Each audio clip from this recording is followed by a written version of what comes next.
എല്ലാവർക്കും സ്വാഗതം. ശിവനാണെങ്കിൽ എം.എൽ.എനെ കാണാൻ പോയിട്ട് വരുന്ന വഴിയാണ് കേട്ടോ. ശിവൻ വരുമ്പോൾ തന്നെ കമല ചോദിക്കുന്നുണ്ട്, എം.എൽ.എനെ കണ്ട് സംസാരിച്ചിട്ട് എന്തായി, കണ്ടില്ലേ, സംസാരിച്ചില്ലേ, എന്തായി എന്നൊക്കെ ചോദിക്കുമ്പോൾ ശിവൻ പറയുന്നുണ്ട്, കണ്ടു, സംസാരിച്ചു എന്ന് കേട്ടോ. ഒന്ന് തെളിച്ച് പറ ശിവേട്ടാ എന്ന് പറയുമ്പോൾ ഞാനൊന്ന് അകത്തേക്ക് കയറിക്കോട്ടെ എന്ന് പറയും. എന്നിട്ട് രാജീവൻ എവിടെയെന്നും ചോദിക്കുന്നുണ്ട് കേട്ടോ. അപ്പോൾ രാജീവൻ വൈഫ് ഹൗസിലേക്ക് പോയി വൈകിട്ട് ഇങ്ങോട്ടേക്ക് വരാമെന്നാ പറഞ്ഞതെന്ന് പറയും. അങ്ങനെ ശിവൻ സോഫയിൽ ചെന്നിരിക്കുമ്പോഴും കമല പിറകെ തന്നെ ചെന്നിട്ടുണ്ട് കേട്ടോ. എന്തായി കാര്യങ്ങൾ എന്നറിയാം. അപ്പോൾ ശിവൻ കുടിക്കാൻ കുറച്ച് വെള്ളം എടുക്കാൻ പറയും. അപ്പോൾ കമല അവിടെ നിന്ന് പോവേ. പിന്നീട് മനു അങ്ങോട്ടേക്ക് വന്നിട്ട് ചോദിക്കുന്നുണ്ട്, അച്ഛൻ പോയ കാര്യം എന്തായി, നടക്കുമെന്ന് ചോദിക്കും കേട്ടോ. അപ്പോൾ എം.എൽ.എക്ക് ഒന്നും ചെയ്യാൻ പറ്റില്ല എന്നാണ് പറഞ്ഞത്. കേസൊക്കെ ഒന്ന് ഒതുങ്ങണം, എന്നാലേ എന്തെങ്കിലും ചെയ്യാൻ പറ്റുള്ളൂ, അല്ലെങ്കിൽ കോടതിയിൽ എത്തട്ടെ എന്നാണ് പറഞ്ഞതെന്ന് പറയൂ കേട്ടോ. പിന്നീട് അതുപോലെ തന്നെ മനു ആണെങ്കിലും പറയുന്നുണ്ടായിരുന്നു, ഹരിയുടെ പേരിൽ അവരിങ്ങനെ പോക്സോ കേസും കൂടിയാണ് ഉൾപ്പെടുത്തിയിട്ടുള്ളത്. അപ്പോൾ അതെങ്ങനെ പറ്റും, ബർത്ത് സർട്ടിഫിക്കറ്റിൽ ആ കൊച്ചിന് 18 വയസ്സ് തികഞ്ഞിട്ടുണ്ട് എന്നാണല്ലോ അറിയാൻ കഴിഞ്ഞത്. സ്കൂൾ സർട്ടിഫിക്കറ്റിലൊക്കെ ഇങ്ങനെ കറക്റ്റ് പ്രായം ആരും കൊടുക്കാറില്ലല്ലോ, ബർത്ത് സർട്ടിഫിക്കറ്റ് അല്ലേ ഇതുള്ളത് എന്നിങ്ങനെ ശിവനാണെങ്കിലും പറയുന്നുണ്ട്. അപ്പോൾ അതിന് മുന്നേ അങ്ങനെ അവൾക്ക് ഇങ്ങനെ പ്രായപൂർത്തിയാവാത്തതിന് മുന്നേ ഹരി അവളെ കൊണ്ടുപോയി ഇതേ കാര്യം ചെയ്തിട്ടുണ്ട് എന്നാണ് ഹരിയുടെ പേരിലുള്ള കേസ്. അതുകൊണ്ട് ജാമ്യം കിട്ടില്ല എന്ന് ഉറപ്പാണെന്ന് പറയും. പിന്നീട് കമല അങ്ങോട്ടേക്ക് വന്നിട്ട് ഇങ്ങനെ ചോദിക്കുന്നുണ്ടായിരുന്നു, ഇങ്ങനെ വലിയ വലിയ ഓഫീസർമാരെ, പോലീസ് ഓഫീസർമാരെ കാണാൻ മേലായിരുന്നു എന്ന് ചോദിക്കുന്നുണ്ട് കേട്ടോ. എസ്.പിനെ അങ്ങനെ ആരെങ്കിലും കാണാൻ മേലായിരുന്നു എന്ന് ചോദിക്കുമ്പോൾ അവരൊന്നും ഇപ്പം എന്തായാലും നമ്മുടെ കൂടെ നിൽക്കില്ല, കേസ് ഇതായതുകൊണ്ടെന്ന് ശിവൻ പറയുന്നുണ്ട് കേട്ടോ. എങ്ങനെയെങ്കിലും നമ്മുടെ കൊച്ചിനെ ഒന്ന് രക്ഷപ്പെടുത്തി എടുക്കണേ, അവനാണ് കുടുംബത്തിലുള്ളവരോട് കുറച്ച് കൂറും സ്നേഹമൊക്കെ ഉള്ളതെന്നിങ്ങനെ കമല പറയുന്ന സമയത്ത് മനുവിന് അങ്ങ് ദേഷ്യം വരുന്നുണ്ട്. മനു പറയുന്നുണ്ടായിരുന്നു, അത് ശരിയാണ്, അവന് ഇങ്ങനെ കുടുംബത്തോടുള്ള സ്നേഹം കൂടിയതുകൊണ്ടാണ് ഇപ്പോൾ കുടുംബക്കാർക്ക് ഇങ്ങനെ പുറത്തേക്ക് ഇങ്ങനെ ഇറങ്ങാൻ പറ്റാത്ത ഈ അവസ്ഥയിൽ ഇങ്ങനെ ആയതെന്ന് പറയുന്നുണ്ട് കേട്ടോ. ഒരു അബദ്ധം ആർക്കും പറ്റുമെന്നാണ് കമല പറയുന്നത്. മനു പറയുന്നുണ്ടായിരുന്നു, ഒരബദ്ധം, അവൻ ഇങ്ങനെ അലീനയോട് എന്താ ചെയ്യാൻ നോക്കിയത്, അലീനേനെ മയക്കുമരുന്ന് കൊടുത്ത് റേപ്പ് ചെയ്യാൻ അവൻ ശ്രമിച്ചിട്ടില്ലായിരുന്നു. അതുപോലെ തന്നെ അവളുടെ ബാഗിൽ മുക്കുബണ്ടം വെച്ചിട്ട് അവളെ സ്വാധീനിക്കാൻ ശ്രമിച്ചിട്ടില്ലേ, അവളെ കൃഷ്ണജയനോട് മോശമായിട്ട് പെരുമാറിയിട്ടുണ്ട് എന്ന് അലീന എന്നോട് പറഞ്ഞിട്ടുണ്ട് എന്നൊക്കെ പറയൂട്ടോ. എന്തായാലും ഈ സ്വഭാവം അച്ഛൻ്റെ അടുത്തു നിന്നല്ല അവന് കിട്ടിയിട്ടുള്ളത്, ഹരിയുടെ ഈ സ്വഭാവം രാമപുരത്തു നിന്ന് കിട്ടിയതാണെന്ന് പറയുമ്പോൾ നീ എന്തിനാണ് എൻ്റെ വീട്ടുകാരെ പറയുന്നതെന്ന് കമല ചോദിക്കുന്നുണ്ട് കേട്ടോ. എന്തായാലും അച്ഛൻ്റെ കുടുംബത്തിൽ നിന്നല്ല ഈ സ്വഭാവം അവന് കിട്ടിയിട്ടുള്ളത്, അമ്മയുടെ കുടുംബത്തിൽ തന്നെയാണെന്ന് പറയുമ്പോൾ അവിടെ ഉള്ളവർ എന്ത് ചെയ്തു എന്നാണ് കേട്ടോ ചോദിക്കുന്നത്. ചിലപ്പോൾ ഇങ്ങനെ അമ്മാവന്മാരോ ആരെങ്കിലുമൊക്കെ ഇങ്ങനെ ആർക്കെങ്കിലും ഇങ്ങനെ ഒരു സ്വഭാവം ഉണ്ടായിരിക്കും എന്ന് പറയുമ്പോൾ കമല അങ്ങ് ദേഷ്യപ്പെടുമ്പോൾ ഒന്ന് നിർത്തുമോ എന്ന് പറയുന്നുണ്ട് കേട്ടോ ശിവനാണെങ്കിലും. പിന്നീട് മനുവിനോട് പറയുന്നുണ്ടായിരുന്നു, ഞാൻ ഇന്നൊരു കാര്യം അറിഞ്ഞു, അലീന ഇന്ന് ആ കണ്ണാടിപ്പറമ്പ് കോളനിയിലേക്ക് പോയിട്ടുണ്ടായിരുന്നു. അവിടെ വെച്ചിട്ട് അവളെ ആൾക്കാർ തിരിച്ചറിഞ്ഞു ബാലചന്ദ്രൻ്റെ വീട്ടിലെ ആളാണെന്നുള്ളത്. എന്നിട്ട് അവളെ അവിടെ ഇട്ട് ഇങ്ങനെ വളയെ അതുപോലെ തന്നെ മണ്ണെണ്ണ ഒഴിച്ച് ഇങ്ങനെ കത്തിക്കാനൊക്കെ ശ്രമിക്കുകയും ചെയ്തു. തീപ്പെട്ടി ഒരുതിയ സമയത്ത് തീപ്പെട്ടി കത്തിയില്ല, അതുകൊണ്ട് മാത്രമാണ് അവൾ രക്ഷപ്പെട്ടതെന്ന് പറയട്ടെ. അച്ഛൻ ഈ പറഞ്ഞതെല്ലാം ശരിയാണോ എന്ന് ചോദിക്കുന്നുണ്ട്. അവൾ എന്തിനാ അങ്ങോട്ടേക്ക് പോയത്, ചിലപ്പോൾ ബാലചന്ദ്രൻ പറഞ്ഞിട്ടായിരിക്കും അവൾ പോയത് രോഹിത്തിനെ രക്ഷിക്കാൻ വേണ്ടിയിട്ട് എന്നൊക്കെ പറയുമ്പോൾ അങ്കിൾ ഒരിക്കലും അങ്ങനെ പറയില്ല, അലീനയാണെങ്കിൽ അതിന് കൂട്ട് നിൽക്കുകയും ചെയ്യില്ല, അച്ഛൻ ഈ പറഞ്ഞതൊക്കെ സത്യമാണോ എന്ന് ചോദിക്കുമ്പോൾ നീ ഇങ്ങനെ സംശയം ഉണ്ടെങ്കിൽ അലീനേനെ വിളിച്ച് ചോദിച്ചു നോക്കുക എന്ന് പറയട്ടോ. അപ്പോൾ കമലയും പറയുന്നുണ്ടായിരുന്നു, അവൾക്ക് എന്താ പറ്റിയെന്ന് ചോദിക്കുന്നുണ്ട്. അതിൽ കൂടുതലൊന്നും ശിവനെ അറിയില്ല എന്ന് പറയട്ടെ. എന്തായാലും അവൾ വീട്ടിൽ തിരിച്ചെത്തിയിട്ടുണ്ടെന്നും പറയുന്നുണ്ട്. അവളെന്തായാലും ചിലപ്പോൾ രോഹിണിനെ രക്ഷിക്കാൻ വേണ്ടിയിട്ട് ബാലചന്ദ്രൻ തന്നെ പറഞ്ഞയച്ചതായിരിക്കും, അതിനാവാനാണ് സാധ്യത. നിങ്ങൾക്ക് എന്താ ബാലചന്ദ്രനെ ഒന്ന് വിളിച്ച് ചോദിച്ചുകൂടായിരുന്നോ എന്ന് ചോദിക്കുന്നുണ്ട് കേട്ടോ ശിവനോട്. അപ്പോൾ ശിവൻ പറയും, എനിക്കതിൻ്റെ ആവശ്യമൊന്നുമില്ല എന്ന് പറയുന്നുണ്ട് കേട്ടോ. പിന്നീട് കമല അവിടെ നിന്ന് അങ്ങ് പോവേ. മനു ആണെങ്കിൽ അപ്പോഴേക്കും അലീനെ വിളിക്കാനായിട്ട് അവിടെ നിന്ന് പോകുന്നുണ്ട്. അലീന കിച്ചണിൽ ജോലി ചെയ്തുകൊണ്ടിരിക്കുന്ന സമയത്താണ് മനു വിളിക്കുന്നത് കേട്ടോ. മനു വിളിച്ചിട്ട് അവിടെ എന്തൊക്കെയാണ് നടക്കുന്നതെന്ന് ചോദിക്കുമ്പോൾ ഇവിടെ ഒന്നും നടന്നില്ല മനുവേട്ട, പഴയ പോലെ കാര്യങ്ങളൊക്കെ പോകുന്നുണ്ട് എന്ന് പറയേ.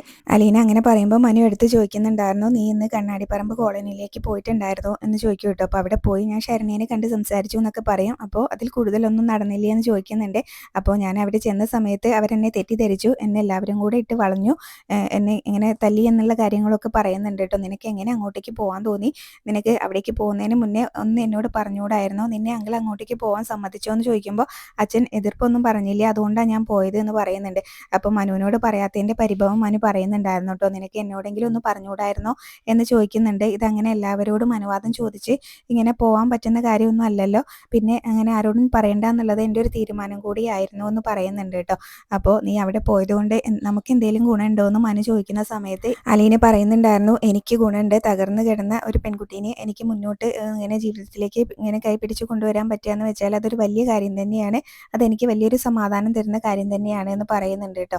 പിന്നീട് മനു ആണെങ്കിലും അലീന അങ്ങനെ പറയാതെ കണ്ണാടിപ്പറമ്പ് കോളനിയിലേക്ക് പോയതിൻ്റെ പരിഭവമൊക്കെ പറയുമ്പോൾ മനുവിനോട് ഇങ്ങനെ സോറിയൊക്കെ ചോദിക്കുന്നുണ്ട് കേട്ടോ. എന്തായാലും സംഭവിക്കാനുള്ളതെല്ലാം സംഭവിച്ചു. എനിക്കപ്പോൾ ഇങ്ങനെ മനുവേട്ടനോട് ചോദിക്കാനൊന്നും തോന്നിയില്ല. സോറി മനുവേട്ട എന്നൊക്കെ പറയുന്നുണ്ട് കേട്ടോ. പിന്നീട് മനു പറയും എന്തായാലും ഞാൻ 2 ദിവസം കഴിഞ്ഞ് അങ്ങോട്ടേക്ക് വരാം, എന്നിട്ട് നമുക്ക് നേരിൽ കണ്ട് സംസാരിക്കാം, ഇപ്പം ഞാൻ വെക്കുകയാണ് കേട്ടോ എന്ന് പറഞ്ഞ് കോള് കട്ട് ചെയ്യേ. അത് കഴിഞ്ഞ് അലീന വീണ്ടും ജോലി ചെയ്യാനായിട്ട് ഇങ്ങനെ തുടങ്ങുന്ന സമയത്താണ് രേവതിക്കുട്ടീനോട് ഈ കാര്യങ്ങളൊന്നും പറഞ്ഞിട്ടില്ലായിരുന്നല്ലോ എന്ന് ഓർക്കുന്നത് കേട്ടോ. അങ്ങനെ രേവതിക്കുട്ടീനെ വിളിക്കുന്നുണ്ടായിരുന്നു. രേവതിക്കുട്ടി ഇങ്ങനെ എഴുതിക്കൊണ്ടിരിക്കുകയോ എന്തോ ചെയ്യാണ് കേട്ടോ. അപ്പോൾ അലീന ആദ്യം തന്നെ ചോദിക്കുന്നത് നീ എവിടെയാണ്, കിച്ചണിലാണോ അതോ റൂമിലാണോ എന്നൊക്കെ തന്നെയാണ് കേട്ടോ ചോദിക്കുന്നത്. അപ്പോൾ രേവതിക്കുട്ടി പറയും ഞാനിപ്പോൾ റൂമിലാണെന്ന് പറയും.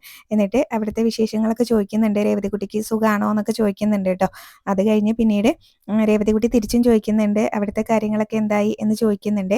അപ്പോൾ അലീന പറയുന്നുണ്ടായിരുന്നു ഇവിടെ അച്ഛനാണെങ്കിൽ രോഹിത്തിന് വേണ്ടിയിട്ട് അവനെ രക്ഷപ്പെടുത്താൻ വേണ്ടിയിട്ട് എങ്ങോട്ടൊക്കെയോ ഓടി നടക്കുകയാണെന്ന് പറയുന്നുണ്ട്. അപ്പോൾ മകനല്ലേ തള്ളിക്കളയാൻ പറ്റില്ലല്ലോ എന്നൊക്കെ പറയുമ്പോൾ രേവതിക്കുട്ടിയും പറയുന്നുണ്ടായിരുന്നു ചേച്ചിക്കും അങ്ങനെ അവനെ തള്ളിക്കളയാൻ പറ്റില്ലല്ലോ, ചേച്ചിയുടെ കുഞ്ഞാങ്ങളെയല്ലേ എന്നൊക്കെയായിട്ട് പറയുന്നത്. അലീന പറയുന്നുണ്ടായിരുന്നു തെറ്റ് ചെയ്തിട്ടുണ്ടെങ്കിൽ എന്തായാലും ശിക്ഷ കിട്ടണം, അതുതന്നെയാണ് എൻ്റെ ആഗ്രഹം. അവനെ ഞാൻ പലതവണ വാണിംഗ് കൊടുത്തതാണ്, എന്നിട്ട് അവൻ കേട്ടില്ല. ഹരിയായിട്ടുള്ള കൂട്ടുകെട്ട് നിർത്തണം എന്ന് വരെ ഞാൻ അവനോട് പറഞ്ഞതാണ് എന്ന് പറയൂ കേട്ടോ. അപ്പം അതുകൊണ്ട് തെറ്റ് ചെയ്തിട്ടുണ്ടെങ്കിൽ ശിക്ഷ കിട്ടണം എന്ന് തന്നെയാണ് എനിക്കെന്ന് പറയും.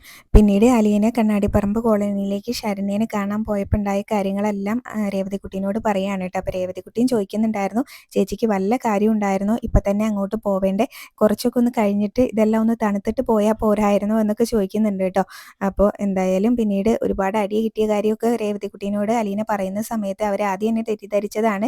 പിന്നീട് അവിടെ ഉണ്ടായിരുന്ന ഒരു ഓട്ടോക്കാരൻ ചേട്ടൻ, എന്നെ അറിയാവുന്ന ഒരു ചേട്ടൻ ഉണ്ടായിരുന്നു, അദ്ദേഹം വന്നാണ് എന്നെ രക്ഷപ്പെടുത്തിയതും അവരോട് കാര്യങ്ങളെല്ലാം പറഞ്ഞതും എന്ന് പറയുന്നുണ്ട് കേട്ടോ.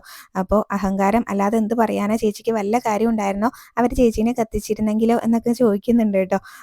എന്തായാലും ഇനി അങ്ങോട്ടേക്ക് പോകണ്ടെന്നൊക്കെ രേവതിക്കുട്ടി പറയുന്ന സമയത്ത് അലീന പറയുന്നുണ്ടായിരുന്നു ഇനിയും എനിക്ക് അങ്ങോട്ടേക്ക് പോകണം, എന്തായാലും അന്ന് ഷാജി ചേട്ടൻ എന്നെ ഇങ്ങനെ അവരെല്ലാവരും കൂടെ എന്നെ മണ്ണെണ്ണയിൽ കുളിപ്പിച്ച് നിർത്തിയതാണെന്നല്ലോ, എന്നിട്ട് ഷാജി ചേട്ടൻ്റെ വീട്ടിലേക്ക് കൊണ്ടുപോയി ഇങ്ങനെ കുളിക്കാനുള്ള സൗകര്യങ്ങളെല്ലാം ചെയ്തു തന്നു. ഷാജി ചേട്ടൻ്റെ പെങ്ങള് എനിക്ക് ഇങ്ങനെ ധരിക്കാൻ വസ്ത്രവും തന്നു. അതിനുശേഷം ഞാൻ വീണ്ടും ശരണ്യയുടെ വീട്ടിൽ പോയി അവരെ കണ്ടിട്ടാണ് അച്ഛനെയും അമ്മേനെയും അവളെയൊക്കെ കണ്ട് സംസാരിച്ചിട്ടാണ് പോകുന്നതെന്ന് പറയുന്നുണ്ട് കേട്ടോ. അപ്പോൾ വീണ്ടും ചേച്ചിക്ക് അങ്ങോട്ട് പോകാൻ എങ്ങനെ തോന്നി, ചേച്ചിക്ക് എന്തുമാത്രം ധൈര്യമുണ്ട്, എനിക്ക് അങ്ങനെ ധൈര്യമൊന്നും ഇല്ല കേട്ടോ എന്നൊക്കെ രേവതിക്കുട്ടി പറയുന്നുണ്ട് കേട്ടോ. അപ്പോൾ ഇനി അങ്ങോട്ടേക്കൊന്നും പോകണ്ട കേട്ടോ എന്നിങ്ങനെ രേവതിക്കുട്ടി പറയുന്ന സമയത്ത് അലീന പറയുന്നുണ്ടായിരുന്നു ഇനി എനിക്ക് അങ്ങോട്ടേക്ക് പോകണം, ആദ്യം ശരണ്യനെ കണ്ട സമയത്ത് എനിക്ക് നിന്നെയാണ് ഓർമ്മ വന്നത്, അവളാകെ മനസ്സ് തകർന്ന് കിടക്കുകയായിരുന്നു, എനിക്ക് അവളെ ഇങ്ങനെ ജീവിതത്തിലേക്ക് മുന്നോട്ട് തിരിച്ചു കൊണ്ടുവരണം, അവളും നമ്മളെപ്പോലെ ഇങ്ങനെ ആത്മവിശ്വാസത്തോടു കൂടി ഇങ്ങനെ ജീവിക്കണം, അതുപോലെ തന്നെ സ്കൂളിലൊക്കെ പോകാൻ തുടങ്ങണം, അവളിങ്ങനെ എല്ലാം തകർന്നു എന്നുള്ള രീതിയിൽ കിടക്കരുത് എന്നൊക്കെ ഇങ്ങനെ പറയുകയാണ് കേട്ടോ. അവളെ ജീവിതത്തിലേക്ക് ഇങ്ങനെ തിരിച്ചു കൊണ്ടുവരണമെങ്കിൽ അവൾക്ക് ഇങ്ങനെ സ്നേഹത്തോടെ അവളിങ്ങനെ പിടിക്കാനുള്ള ഒരു കൈ വേണം എന്നൊക്കെയാണ് കേട്ടോ പറയുന്നത് അലീന. അതുകൊണ്ട് എനിക്ക് ഇനിയും അവിടേക്ക് പോയേ പറ്റുള്ളൂ എന്ന് പറയുമ്പോൾ രേവതിക്കുട്ടി പറയുന്നുണ്ടായിരുന്നു സൂക്ഷിച്ചു പോണേ എന്നൊക്കെ ഇങ്ങനെ പറയുന്നുണ്ട്, ചേച്ചി ആ വീട്ടിലെ ഒരു അംഗം കൂടിയാണെന്ന് അവരാരെങ്കിലും അറിഞ്ഞിട്ടുണ്ടെങ്കിൽ ആകെ പ്രശ്നമാവും എന്നൊക്കെ പറയുന്നുണ്ട് കേട്ടോ. എന്തായാലും ഈ കാര്യങ്ങളെല്ലാം പറഞ്ഞു കഴിഞ്ഞാൽ അലീന രേവതിക്കുട്ടീനോട് പറയുന്നുണ്ടായിരുന്നു എനിക്കിവിടെ കുറച്ച് ജോലി കൂടെ ബാക്കിയുണ്ട്, ഞാൻ എന്തായാലും മോളെ രാത്രി വിളിക്കാട്ടോ എന്ന് പറഞ്ഞിട്ട് കോള് കട്ട് ചെയ്യും കേട്ടോ. അലീന കോള് കട്ട് ചെയ്ത ശേഷം രേവതിക്കുട്ടിക്ക് ഭയങ്കര സങ്കടമാണ് കേട്ടോ. അലീന ഇത്രയും കാര്യങ്ങളൊക്കെ പറഞ്ഞല്ലോ, അതുകൊണ്ട് തന്നെ അത് കഴിഞ്ഞ് അലീന ശരണ്യയുടെ വീട്ടിലേക്ക് പോകാൻ വേണ്ടിയിട്ട് ജോലികളൊക്കെ പെട്ടെന്ന് തീർത്ത് വെക്കുകയാണ്. അപ്പോൾ കൃഷ്ണമോൾ ചോദിക്കുന്നുണ്ടായിരുന്നു ചേച്ചി എന്തിനാ ഇത്രയും ജോലികൾ ഇപ്പം തന്നെ ചെയ്ത് വെക്കുന്നത്, ചേച്ചി ഇന്നിനി ഇങ്ങോട്ട് തിരിച്ചു വരില്ലേ എന്നൊക്കെ ചോദിക്കുന്നുണ്ട്. അപ്പോൾ അലീന പറയും ഞാനെല്ലാം ഒരുക്കി വെച്ചിട്ട് പോയിട്ടുണ്ടെങ്കിൽ നിങ്ങൾക്ക് അതൊരു സഹായമാവുമല്ലോ, ഇങ്ങനെ അതുപോലെ തന്നെ ബബിതി അച്ഛനും നീ മാത്രമല്ലേ ഇവിടെയുള്ളൂ, അതുകൊണ്ട് ഇങ്ങനെ ലഞ്ച് കഴിക്കാൻ സമയത്ത് നീ തന്നെ എല്ലാം എടുത്ത് കൊടുത്തോണം എന്നൊക്കെ പറയുന്നുണ്ട്, ഞാൻ നിന്നെ ഏൽപ്പിച്ചിട്ടാണ് കേട്ടോ പോകുന്നത് എന്നൊക്കെ പറയുമ്പോൾ ഞാനും കൂടെ വരട്ടെ അലീന ചേച്ചിയുടെ കൂടെ എന്ന് ചോദിക്കുന്നുണ്ട് കേട്ടോ കൃഷ്ണമോൾ. അപ്പോൾ നീ വരണ്ട, നീ എൻ്റെ കൂടെ വന്നിട്ടുണ്ടെങ്കിൽ പിന്നെ അതിൻ്റെ കളറ് മാറും, അതുകൊണ്ട് നീ വരണ്ട എന്ന് പറയൂ കേട്ടോ. കൃഷ്ണമോൾ അപ്പോൾ അലീനയോട് ചോദിക്കുന്നുണ്ടായിരുന്നു ചേച്ചിക്ക് ഇനിയും അങ്ങോട്ടേക്ക് പോകാൻ പേടിയൊന്നും ഇല്ലേന്ന്. അപ്പോൾ അലീന പറയും ഞാൻ എന്തിനാ പേടിക്കുന്നത്, എൻ്റെ കൂടെ ദൈവം ഉണ്ടല്ലോ എന്നാണ് കേട്ടോ. അങ്ങനെ കൃഷ്ണമോളെ എല്ലാ കാര്യങ്ങളും ഏൽപ്പിച്ചിട്ടാണ് അലീന അവിടുന്ന് പോകുന്നത്.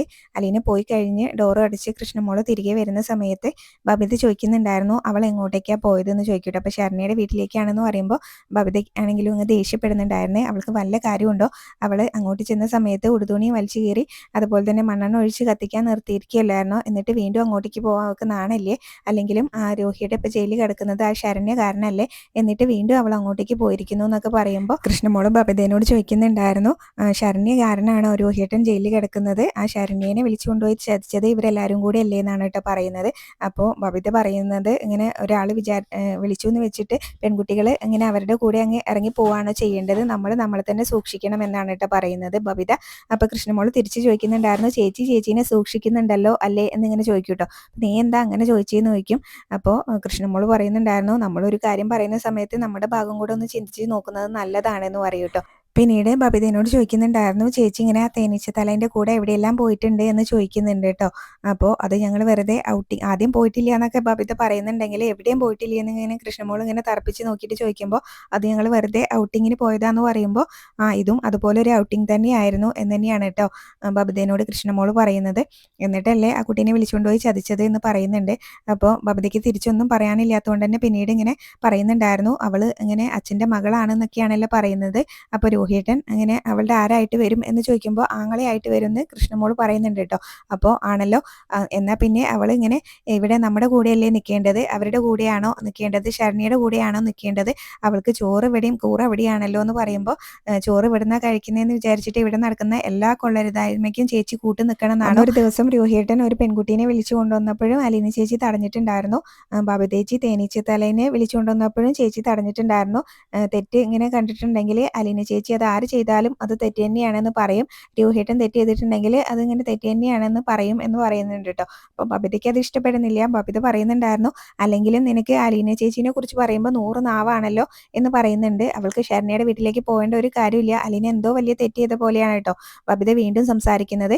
അപ്പോൾ കൃഷ്ണമോൾ പറയുന്നുണ്ടായിരുന്നു, അത് ചേച്ചിയുടെ സ്വഭാവത്തിലുള്ളതാണ്, ചേച്ചി ഇതുവരെ വളർന്നതെല്ലാം ഒരു ജീവകാരുണ്യ പ്രവർത്തനങ്ങൾ ചെയ്യുന്ന ഒരു സ്ഥാപനത്തിലായിരുന്നു, ചേച്ചി ഇപ്പോൾ ജോലി ചെയ്യുന്ന പൈസയാണെങ്കിലും അനാഥാലയത്തിന് അരിയൊക്കെ വാങ്ങിച്ചു കൊടുക്കുകയാണ് ചെയ്യുന്നതെന്ന് പറയുമ്പോഴും ബബിതയ്ക്ക് അതൊന്നും കണ്ണിൽ പിടിക്കുന്നില്ല കേട്ടോ, എന്തോ വലിയ തെറ്റ് ചെയ്ത പോലെ സംസാരിക്കുന്നത്. അപ്പോൾ കൃഷ്ണമോൾ പറയുന്നുണ്ടായിരുന്നു, ബബിതേച്ചിയുടെ കണ്ണിന് കുറച്ച് കാഴ്ചക്കുറവാണ്, അതുപോലെ തന്നെ അമ്മയുടെ കണ്ണിനും കാഴ്ചക്കുറവാണെന്ന് പറയുന്നുണ്ട്.